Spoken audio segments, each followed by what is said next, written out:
आप देख रहे हैं तेजस इंडिया न्यूज नेटवर्क। खबर उत्तर प्रदेश के बाराबंकी जनपद से है, जहां नगर पंचायत रामनगर के 2 बार नगर पंचायत अध्यक्ष रहे रामचरण पाठक अब की बार फिर निर्दल प्रत्याशी के रूप में चुनाव मैदान में हैं। उन्होंने तेजस इंडिया न्यूज नेटवर्क के प्रधान संवाददाता दीपक सिंह सरव से रोजगार, भ्रष्टाचार और नगर पंचायत के वर्तमान हालातों पर चिंता जाहिर करते हुए खुलकर बातचीत की। आइए दिखाते हैं क्या कुछ बोले पूर्व चेयरमैन रामचरण पाठक।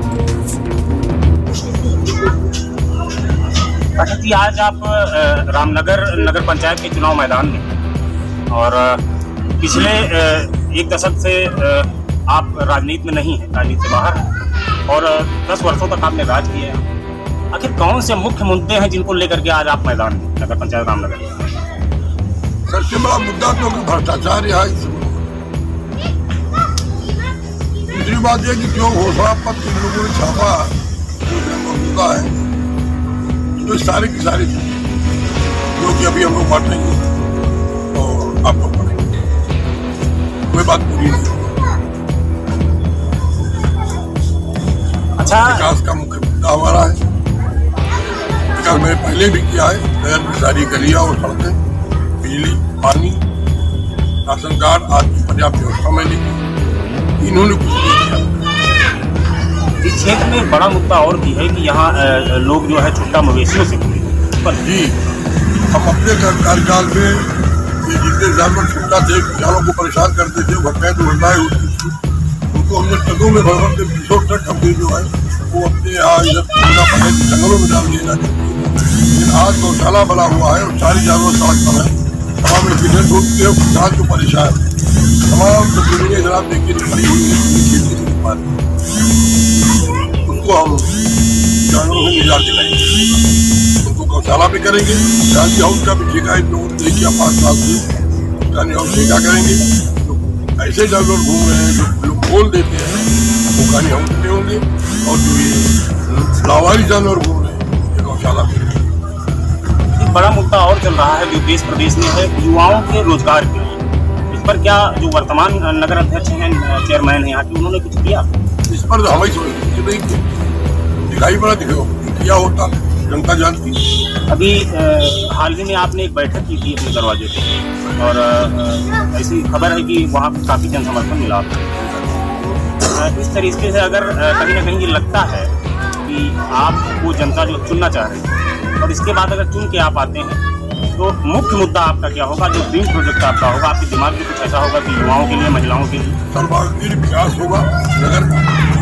जो हमारे अधूरे कार्य पड़े हैं, जो पिछले कार्यकाल में हमने प्रस्ताव किए थे, उनको भी हम पूरा करेंगे। साथ ही साथ महिलाओं का भी उत्थान होगा। गरीबों के लिए तो सरकार की चलाई हुई योजनाएं तो हम तल पर ला करके और उनको लाभ होंगे। नगर पंचायत रामनगर एक ऐसी है बाराबंकी जनपद में, दूसरी जितनी नगर पार्टी है या उसके अपोजिट में जो पार्टी है, इसे टिकट लेने के लिए बड़ी होड़ मची है, लेकिन आप बिल्कुल तटस्थ हैं, आप किसी पार्टी से टिकट नहीं मांग रहे। आखिर ऐसी कौन सी बात? टिकट तो हम भारतीय जनता पार्टी में है, लेकिन अब टिकट के लिए हम गिड़गिड़ाना नहीं चाहिए। दूसरी बात ये है कि टिकट जो हमने देखा पिछले बार 2 बार हम भारतीय जनता पार्टी से भारतीय जनता पार्टी लोग टिकट भरे भी जाए फिर समर्थन नहीं कर पाते, केवल कागजों पर रह जाता है। हम ही को लड़ रहा है और हमारी जनता को ही लड़ रहा है। हमारा चुनाव जनता लड़ रही है, हम भी घर पर बैठे हुए निकल रहे हैं, खिलाफ गाँव की आवाज सुन लीजिए। इसलिए कि हमने जनता की सेवा की, सच्ची सेवा की। हम अगर नहीं भी रहे 5 साल चेयरमैन तो हमने बराबर जनता की सेवा की है। जनता सोच चिल्ला रही। जनता में एक बात और, गरीब जो दबा कुचला है यहाँ का, ये नगर पंचायत की बात नहीं कर रहा हूँ, विधानसभा क्षेत्र की, तराई क्षेत्र की बात कर ली जाए। जब कोई व्यक्ति पीड़ित होता है और आपके दरवाजे पर आता है तो कहीं ना कहीं आप उसकी मदद करते हैं, तो आप सत्ता से दूर हैं, तो किस तरीके से संभव? हम की मदद इस भाव से करूँ, वोट के भाव से नहीं करते। हम लोग इंसान का जो कर्तव्य है वो करते हैं। और आध्यात्मिक ढंग देखा जाए तो सब में परमात्मा का निवास है। अगर किसी के आंसू पूछ से बड़ा पुनीत का है, इस भावना से मैं बचपन से अब तक पहचानता भी नहीं हूँ कौन है, कौन कहाँ का है। अगर पीड़ित है तो जब करता हूँ, संघर्ष भी करता हूँ। तकरीबन 6 महीने पूर्व एक बड़ा मामला यहाँ पर एक तहसील से निकल के आया था, जो एसडीएम से आपकी बगावत छिड़ गई थी और कहीं ना कहीं आप आमने सामने हो गए थे। उसमें तमाम जो है पोस्टरबाजी है जो है लिखा गया, मतलब एसडीएम के खिलाफ, तत्कालीन एसडीएम के खिलाफ, और कहीं ना कहीं उसी दौरान उनका ट्रांसफर भी हुआ।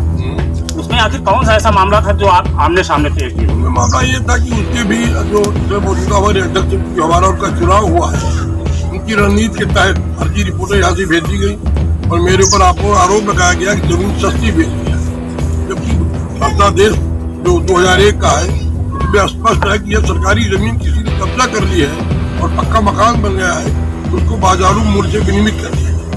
बाजारू मूल्य से 10% अधिक बोर्ड ने प्रस्ताव करके उसके बाद उसको हमको अधिकृत कर दिया और उसके हम और शासी अधिकारी ने जो पट्टा कर दिया। उस पट्टे को लेकर जो वर्तमान इस समय नेता लोग हैं, ये उसको लेकर शासन में गए, तो शासन में थोड़ी सी पहुंच थी जो समझ सके और उन्होंने रिकवरी का एक आदेश करा। मैं हाईकोर्ट चला गया, हाईकोर्ट ने उसको स्टे कर दी।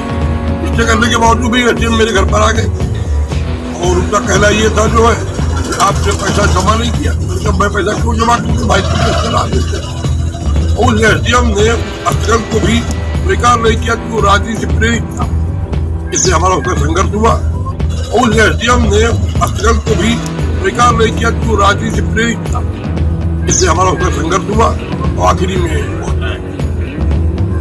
ये बड़ा एक और सवाल आ रहा है कि इस दौरान जब आप संघर्षरत थे SDM से, तो उस दौरान आपने अभी एक बात कही कि मैं भारतीय जनता पार्टी का कार्यकर्ता हूँ। उस दौरान क्या आप भारतीय जनता पार्टी के मंत्री हैं एक जिले में और भी कार्यकर्ता हैं और विधायक भी हैं, क्या इनसे किसी से संपर्क आपने किया? संपर्क किया। क्या आपको मदद मिल पाई? मदद की। शर्मा जी ने बात किया, DM से विकास से बात किया, क्योंकि हम लोग आंदोलन में उतारू हो गए थे और उसमें हमने 30 तारीख भी लगा दी। 30 तारीख तक ये कार्रवाई नहीं होती है SDM के खिलाफ, हम लोग जवाब आंदोलन करेंगे। तो क्योंकि हम सत्ता में हैं, शर्मा जी ने भी DM से बात किया कि देखिए का आंदोलन हुआ, बात नहीं है, बताइए और ऐसी बात बताया। इस बार आप पूरे दमखम से चुनाव मैदान में जी, और विकास के मुद्दे आपके विकास के मुद्दे है, अन्याय का जो है जो बोलबाला हमें नगर में इसको हम काम करेंगे। गरीब और शरीफ की मदद हमने जीवन भर की है और आप भी करेंगे, यही हमारा मुद्दा है। अच्छा, एक बात और चर्चा में रहती है कि यहाँ जब दबे कुचले के साथ अगर किसी पत्रकार का भी शोषण होता है तो भी आप खड़े होते हैं। जी भाई, वो शोषण किसी का भी हो, शोषण है, भ्रष्टाचार भ्रष्टाचार है, वो चाहे पत्रकार साथ हो या आम जनता के साथ हो या गरीब के साथ। अच्छा, यहाँ पर आवास सारी जगह बढ़ रहे हैं, मुख्यमंत्री प्रधानमंत्री या जो है दैवीय आपदा से पीड़ित वाले, क्या यहाँ इस बार किसी को आवाज कम? जैसे कि जो उसमें नियम है, यदि पिता और माता और पिता इसका एक परिवार होता है, अगर वयस्क कमाऊ है तो अलग परिवार माना जाता है। इस तरह से हमारे यहाँ नहीं किया। हमारे यहाँ जो गिने चुने लोगों को दिया गया, उसमें लूटपाट का भी काफी संख्या में लोग चिल्ला रहे हैं। लूटपाट भी यहाँ हुई, सौदेबाजी हुई। ऐसे में अभी तमाम झुग्गी झोपड़ी सैकड़ों लोग के लिए देखिए, पता लगाइए है। अभी जो पॉलिटिक्स वाले लोग बैठे हैं, छप्पर में बैठे हैं, वो मस्जिद है और बहुत से लोग ऐसे हैं बढ़िया लाभ ले लिया, वो कैसे लिए सरकार करके ये खुलेगा। तरह से बाराबंकी जनपद से पूर्व के चेयरमैन नगर पंचायत रामनगर के रामशरण पाठक जी, और इन्होंने बड़ी बेबाकी के साथ अपनी बात पूरी रखी। भ्रष्टाचार को खत्म करने का इनका दावा है और उसके बाद गरीब मजलूम और जितना भी नौजवान है उसको कहीं ना कहीं उसके साथ अन्याय नहीं होगा, युवाओं को रोजगार मिलेगा, जानवर गौशाला पहुंचेंगे। ये तमाम मुद्दों के साथ बड़ी बेबाकी के साथ आपने अपनी बात रखी। बहुत बहुत धन्यवाद।